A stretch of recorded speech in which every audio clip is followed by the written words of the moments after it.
Hi guys, this is Mystica with the Salt and Light family. I'm so super excited today to be joining a collaboration with my friend Christy over at Ethnic Green Living.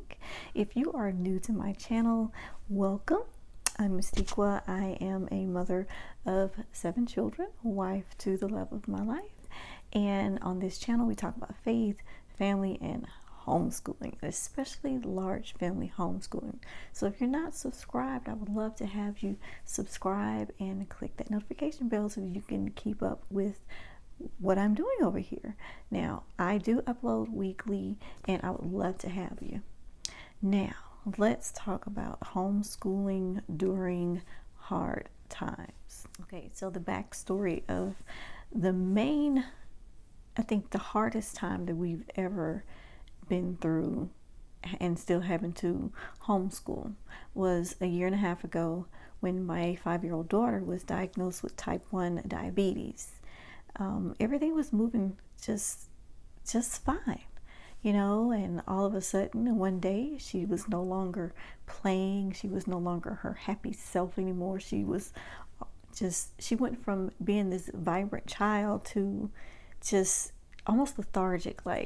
So I'm thinking maybe she, was coming down with something. So of course I pull out the mummy first aid kit, and started to give her the liquids and, make sure that she didn't have a fever. And she didn't have any coughing. She didn't have any runny nose, but she would just sleep, wake up, go to the bathroom, go back to sleep. And this was all day long. And of course, we took her to the emergency room, and that's when we found out that her glucose levels were extremely high. And we had to rush her to another hospital, basically, and we ended up with the pediatric endocrinologist saying that, hey, your daughter has type 1 diabetes. It was a very, very, very scary time to experience. So during that time, we had to spend a week in ICU with her. And during that time, I still had a high school student that still needed to get his work done. And then I had 3 more children that I had to worry about. We didn't know what to do. We were trying to figure it out. So we ended up having to have our children stay with my mom, and it was utter chaos. So what I did was I basically just let go. I actually let go. I didn't try to focus so much on trying to get the schoolwork done, but basically being there with my children to get them through the fact that their youngest sister is in the hospital. Their youngest sister is in ICU. Is their youngest sister coming back home? Is she okay?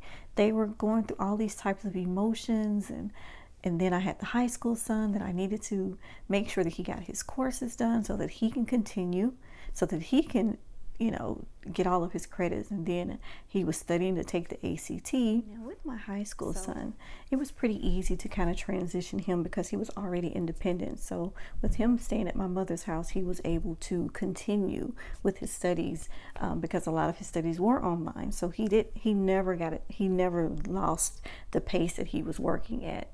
Now, for my younger children, I just let go. I absolutely just let go.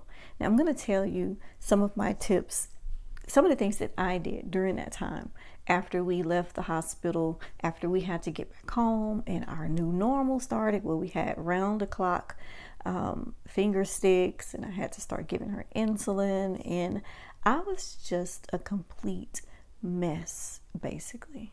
So I just went bare bones for a very long time, reading, writing, and arithmetic. Basically, I made sure my children read every day for 30 minutes. I made sure they did handwriting and copy work, and they did math. They just continued with their computer math. If they didn't get their computer math done, hey, we would break out their tablets. A wonderful investment that I think that I made was actually getting the Kindle Fire Kids tablets and downloaded those math apps. Whatever else educational apps on their tablet so that I could make sure they got some school done. And I gave myself grace. So I suggest giving yourself grace until you feel like you are able to come back and start school again. And then when you start school again, what I did, I made sure I had an open and go curriculum. Nothing that I had to pre-plan or pre-prep or cut out or laminate. I wanted to open the book up, start the lesson, and continue through. That's where I was at that point. I didn't want anything that was going to make my life even more stressful or hard as it already was. So that's my suggestion. That's my advice when you're homeschooling through hard times. I also suggest give yourself a lot of room and space to even soak in the hard times that you're actually going through. Give yourself a chance to even reflect and see what it is that you can do in order to move forward. But take that time. Take as much time as you need. One thing about us homeschoolers is the fact that we can homeschool our way. You know, we're not actually by the clock. We don't have to actually go by the clock. We don't have to go through a certain or follow a certain model in order for us to just keep going and keep going straight. But we can homeschool the way we need to homeschool. Give yourself grace. I cannot repeat that enough. Give yourself grace. I know it's easier said than done, but give yourself grace. My next suggestion is to make sure you take that time to connect with your spouse and your family, because at that point, when you're going through all the hard times and all the hardships right at that moment, the most important thing is your family. Right then, your family. Be intentional about being there for your family. And just let everything take its course. It's going to be okay. I've been there. Like I said, we've gone through job losses. We've gone through sicknesses. We've gone through living with family because of certain things that happened to our rental houses. So we've been there. We've been through it all. We've been through a tornado. After 9 years of homeschooling, we've been there. We've been through new babies being born and postpartum, So it's okay. You're going to be fine. Everything is going to work out just fine.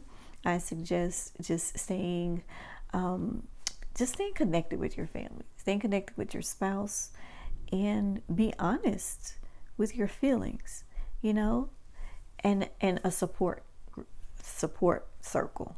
I highly recommend having a support circle. Having a support circle, someone you can actually go to, that you can speak with, you can talk to about any and everything that's going on without judgment. That's the key, without judgment. Someone that you can rely on, that can help you during the hardship. Whether it's a family member, whether it's one of your parents, if it's one of your best friends, just someone that can help support you through that. So I really wanted to share this with you. I'm coming to you in a very personal space in my heart because we have been there. We have been through the hardships, and I really wanted to share with you how we got through our hardships. And I'm so glad that Christy asked me to be a part of this collaboration, and I look forward to being part of more collaborations, and I'm looking forward to connecting with you guys even more on this channel.